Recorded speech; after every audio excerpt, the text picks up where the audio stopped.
Ready start. इस पर आश्चर्य नहीं कि फाइनेंशियल एक्शन टास्क फोर्स यानी FATF ने पाकिस्तान को कुछ और समय तक के लिए अपनी निगरानी सूची अर्थात ग्रे लिस्ट में बनाए रखने का फैसला किया। इस फैसले के बाद पाकिस्तान पर यह दबाव बढ़ गया है कि वह आतंकी संगठनों को पालने पोसने से बाज आए, लेकिन वह शायद ही ऐसा करे। इसके आसार इसलिए कम हैं क्योंकि आतंकी संगठनों को संरक्षण देना उसकी नीति का अभिन्न अंग है। वह केवल अपने यहाँ सक्रिय आतंकी संगठनों को ही नहीं पाल रहा है, बल्कि तालिबान और ख़ासकर उनके साझीदार हक्कानी नेटवर्क के आतंकी सरगनाओं को भी हर तरह का सहयोग समर्थन दे रहा है।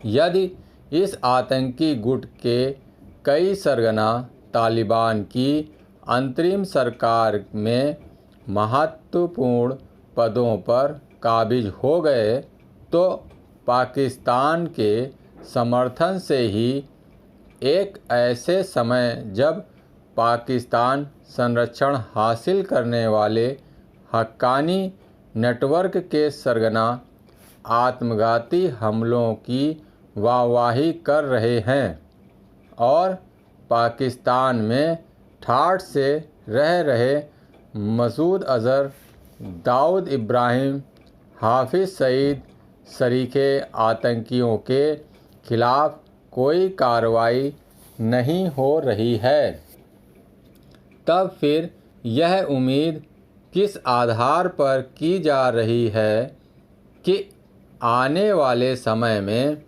पाकिस्तानी शासक वह सब कुछ करेंगे जिसकी अपेक्षा फाइनेंशियल एक्शन टास्क फोर्स कर रही है। सवाल यह भी है कि पाकिस्तान को कब तक रियायत दी जाती रहेगी।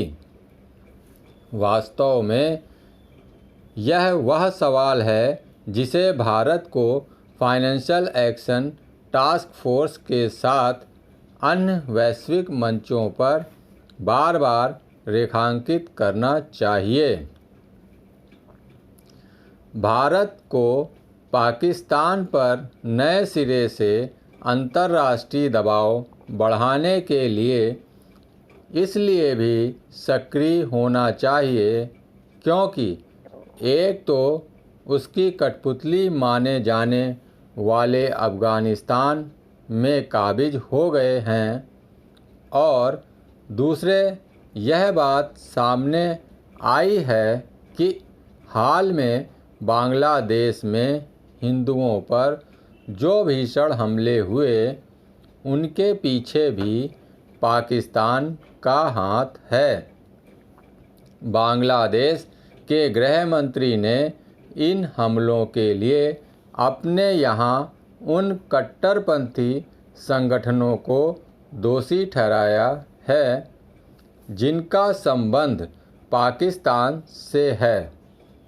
निसंदेह बांग्लादेश पाकिस्तान की ओर संकेत कर अपनी जिम्मेदारी से बच नहीं सकता।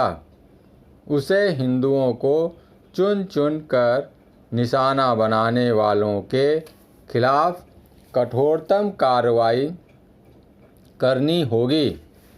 भारत को इसके लिए बांग्लादेश पर दबाव बनाने के साथ यह भी समझना होगा कि पाकिस्तान उसके लिए और बड़ा सिरदर्द बन रहा है।